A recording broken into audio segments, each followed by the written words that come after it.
जिसके प्रायोजक है सद्भाव नशा मुक्ति केंद्र महालक्ष्मी नगर, बॉम्बे हॉस्पिटल के सामने, इंदौर। संपर्क करें 8668603049 या 8208445814 पर। दुनिया भर में अपने सुर का जादू बिखेरने वाली स्वर कोकिला लता मंगेशकर आज अपना 51वां जन्मदिन मना रही है। इंदौर के जिस घर में लता जी का जन्म हुआ, आज भी वहां नन्ही लता की कई यादें सिमटी हुई है। देखिए वंदे भारत न्यूज की ये खास पेशकश। आज लता मंगेशकर अपना 51वां जन्मदिन मना रही हैं। 28 सितंबर 1929 को इंदौर के सिख मोहल्ले में जन्मी लता मंगेशकर आज पूरी देश दुनिया में स्वर कोकिला के नाम से प्रसिद्ध हैं। आज हम उस जगह मौजूद हैं जहां पर लता जी का जन्म हुआ है, इंदौर की वो सिख गली जहां पर लता जी ने जन्म लिया था। इंदौर के सिख मोहल्ले का मकान नंबर 22 यही वो पता है जहां 1929 में लता मंगेशकर का जन्म हुआ था। हालांकि आज इस पते पर एक आलीशान कपड़ों का शोरूम बन गया है। लता जी के परिवार के इंदौर छोड़ने के बाद उनका घर एक मुस्लिम परिवार ने खरीद लिया। कुछ समय तक यह परिवार यहाँ रहा और फिर उसे बेचकर चला गया। इस समय यह घर मेहता परिवार के पास है, जिसने बाहरी हिस्से में कपड़े का शोरूम खोल लिया है। लेकिन यहाँ लता दीदी की याद अब भी हर दिन तरोताजा हो जाती है, क्योंकि इस शोरूम में लता दीदी का बेहद सुंदर म्यूरल भी दीवार पर लगा हुआ है। यही नहीं, यहाँ हर समय लता जी के गाने भी बजते रहते हैं। हम मौजूद हैं इंदौर की सिख गली में जहां पर स्वर कोकिला लता मंगेशकर का जन्म हुआ है। उस जन्म स्थली पर जहां लता मंगेशकर ने अपनी कई यादें छोड़ी हुई है या कई यादें उनसे अब भी वहां पर ताज़ा होती है।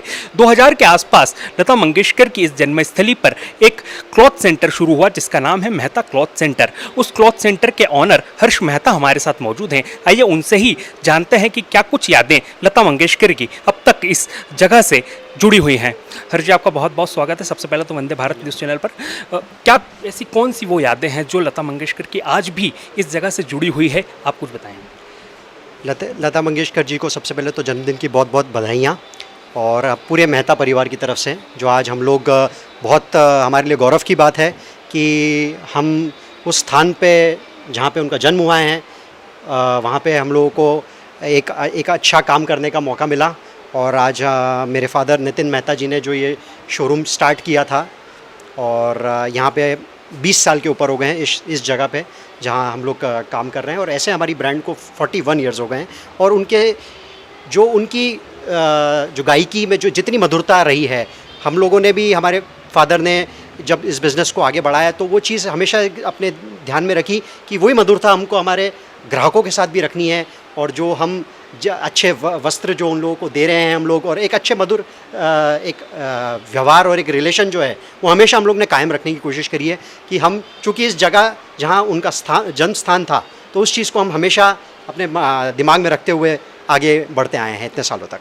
हर्ष भाई, जैसा कि मैं यहाँ पर देख सकता हूँ कि ये जो स्थान है ये देखने के लिए देश विदेश से लोग आते रहे होंगे या आते रहते होंगे, तब आप उन्हें कैसे प्रेजेंट करवाते हैं इस दुकान से कि ये दुकान, मतलब ये एक वो जगह है जहाँ पर स्वर कोकिला लता मंगेशकर का जन्म हुआ है। एक बहुत अच्छा सा पेंटिंग आपने यहाँ पर लगा के रखा है, तब आप वो भी उन्हें दिखाते होंगे, तब लोगों की क्या प्रतिक्रिया रहती होगी इस जगह को देखने की? बिल्कुल सही बात है, लोगों को बहुत जिज्ञासा रहती है जानने के लिए कि क्या कहाँ हुआ था उनका जन्म, और या इसके पहले यहाँ क्या था।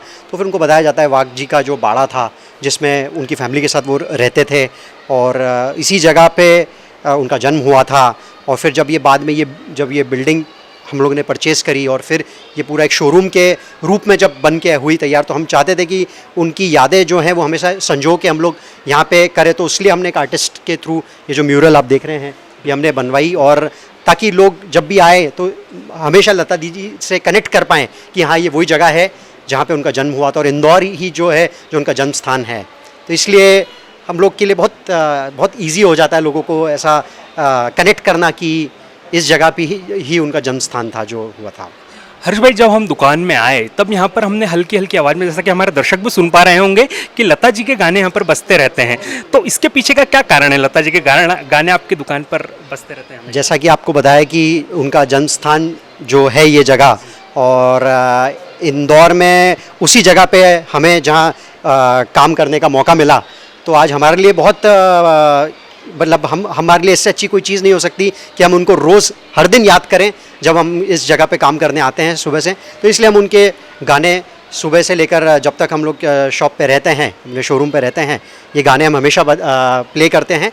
और कस्टमर्स भी इतने सालों से जो आ रहे हैं, उन लोगों को भी ये हमेशा चीज़ ध्यान में रहती है कि हाँ, ये मेहता क्लॉथ सेंटर पे आप आए हैं तो लता दीदी के गाने हमेशा यहाँ बजते रहेंगे और उनकी मधुर आवाज़ को हम हमेशा एक्सपीरियंस करते रहेंगे। हर्ष भाई, ऐसा कहा जाता है कि यहाँ पर जो लता मंगेशकर के भाई हैं हृदयनाथ मंगेशकर, वो भी कई बार आ चुके हैं।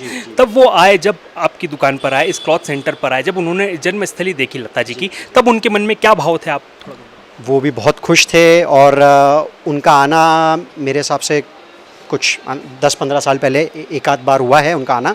और वो हमेशा यही कहते आए हैं कि ये बहुत बहुत खुश होते हैं वो भी ये देख के कि ये जो जगह है आज इतने बढ़िया एक अच्छे रूप जो लिया है इस जगह ने, और जो उनकी यादें जुड़ी हुई है लता दीदी के जन्म स्थान को लेकर। और तो वो और उन्होंने हमें इनवाइट भी किया कि आप कभी आइए, बॉम्बे आएँ आप, तो कभी ऐसा मौका मिलेगा तो आपको हम मुलाकात करवाएंगे लता दीदी से।